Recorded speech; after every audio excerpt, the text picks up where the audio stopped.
Hello, Motion Life students, and welcome to everyone who's tuning in today. If there's anything that we've all experienced over the last few months with everything that's going on in the world, and it's change.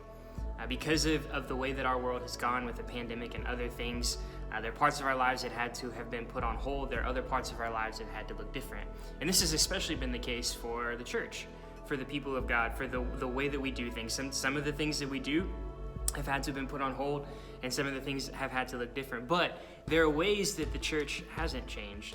There are ways in which the purpose of the church hasn't changed. And so for the next few weeks, we're going to focus in on that, about what is the church, what aspects of it haven't changed, what aspects of it will never change, and how do we participate in those things. So I'm really excited about this new series, What is the Church?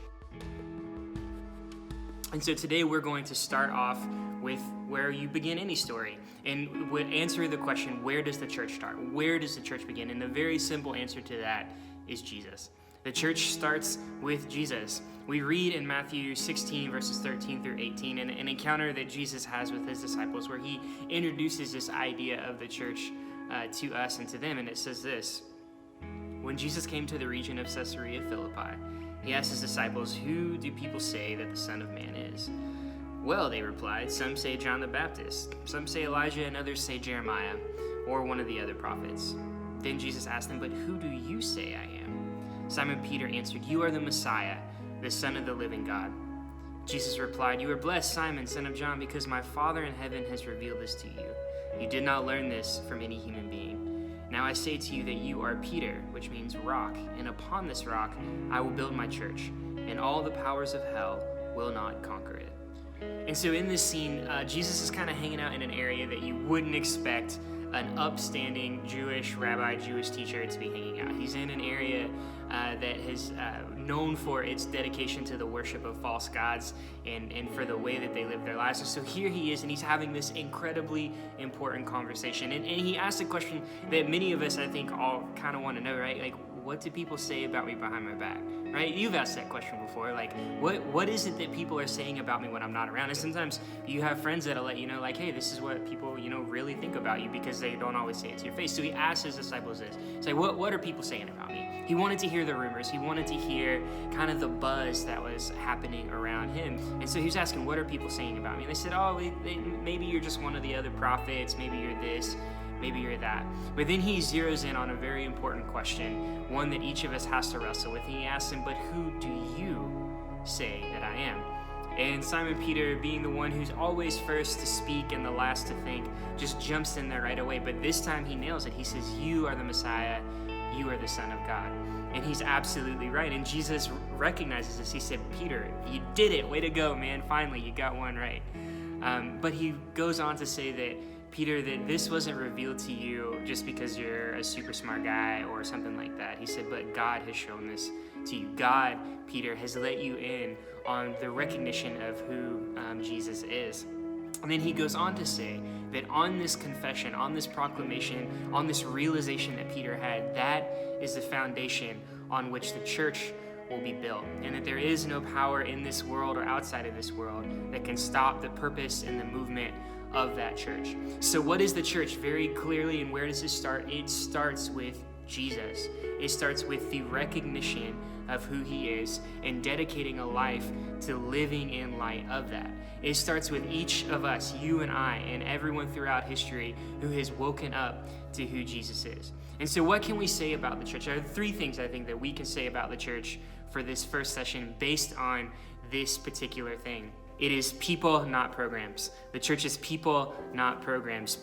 Jesus addresses Peter and the rest of the disciples saying, "Who do you say that I am?" And it is the person, Peter, who has this realization that is given to him by God of Jesus' true identity and what it means. See, the significance of what Jesus did, a lot of that is made, a lot of the significance of what Jesus did is bound up in who he is. Like the fact that he lived and died, we are all going to live and die. But the things that he did mattered because of who Jesus is, and that is he is the Messiah, the one who has come to bridge the gap between humanity and God. And for each of his disciples and for each of us that have followed, we each have to wrestle with this question: who is Jesus to us? Who do we say that he is?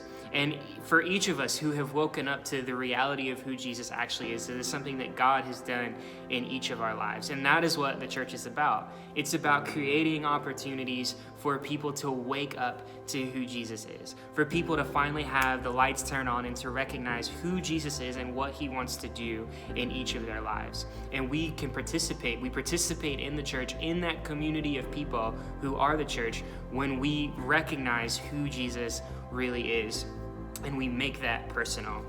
It doesn't mean that we have to have it all together. It doesn't mean we have to have it all figured out. It doesn't mean we have to get all the details right. In fact, Peter, we know, following this incident, messes up on a couple of occasions.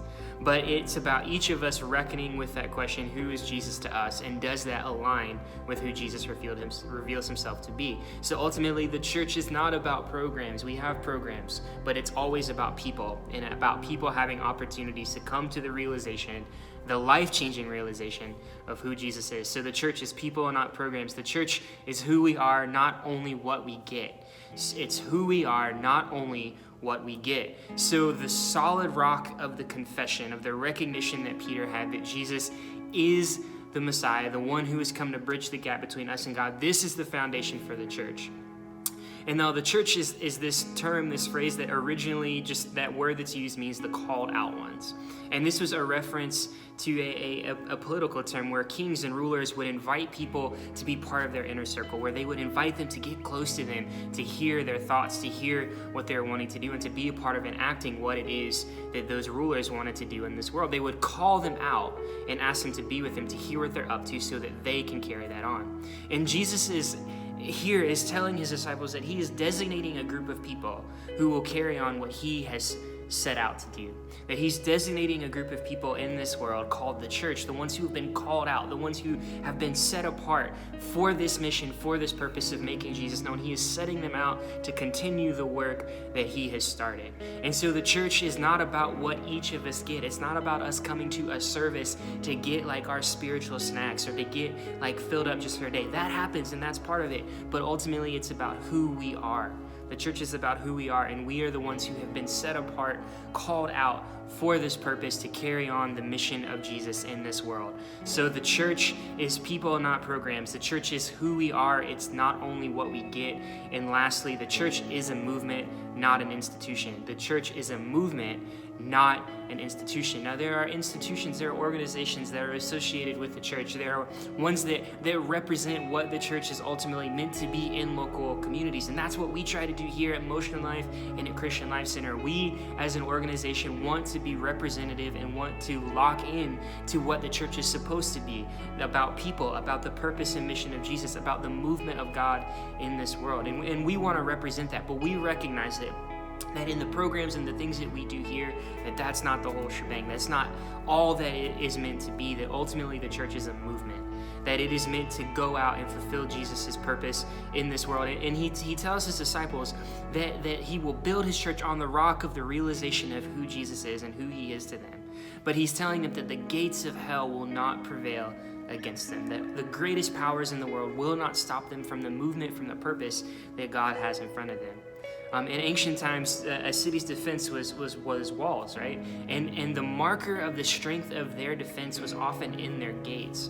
And so in those places where darkness is ruled, where darkness seems to have a stronghold, where the gates seem to be the strongest, as the movement of the church, as the people of Jesus come against that, the darkness in this world, the gates of hell will not be able to stand up against the movement of God's people following God's purpose on mission in this world.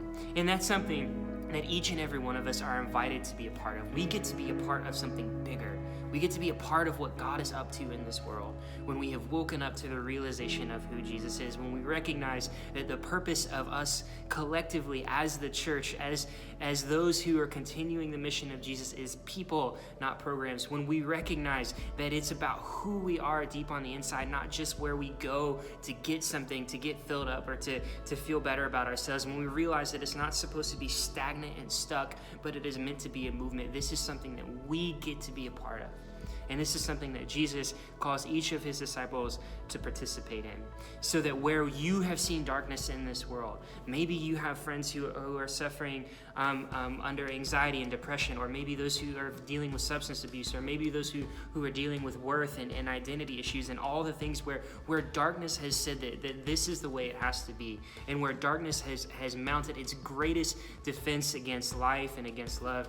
We as the church, you as a part of the church, get to be a part of this movement that wants to, and that will go out to tear those things down in people's lives in the name of Jesus. But as the church, as a people, it looks different right now. It looks really, really different right now, I know. But it all starts with Jesus. It all starts with Jesus. So as we're thinking about this today, I have a couple of reflection questions for you. Maybe you want to take out a journal, or you want to talk to a friend about this, or definitely join us for our Motion Life groups every Wednesday at 7 o'clock so that we can talk more about this. But here's some things to get you thinking about how this may apply to your life and how you can participate in the church. Number one, reflect on your life. Reflect on your life. Think about who is Jesus to you. And how does he impact, and what role does he play in your life, and does that match up with who Jesus is shown to be in Scripture? So reflect on your life. Ask, who is Jesus to me?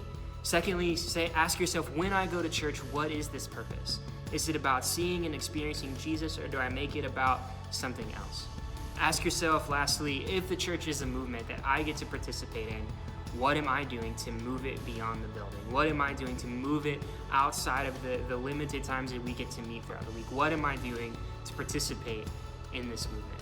But remember, it all starts with Jesus. It all starts with us individually reckoning with that question, who is Jesus to you? And I pray that as you reflect on this, that God would make himself known to you.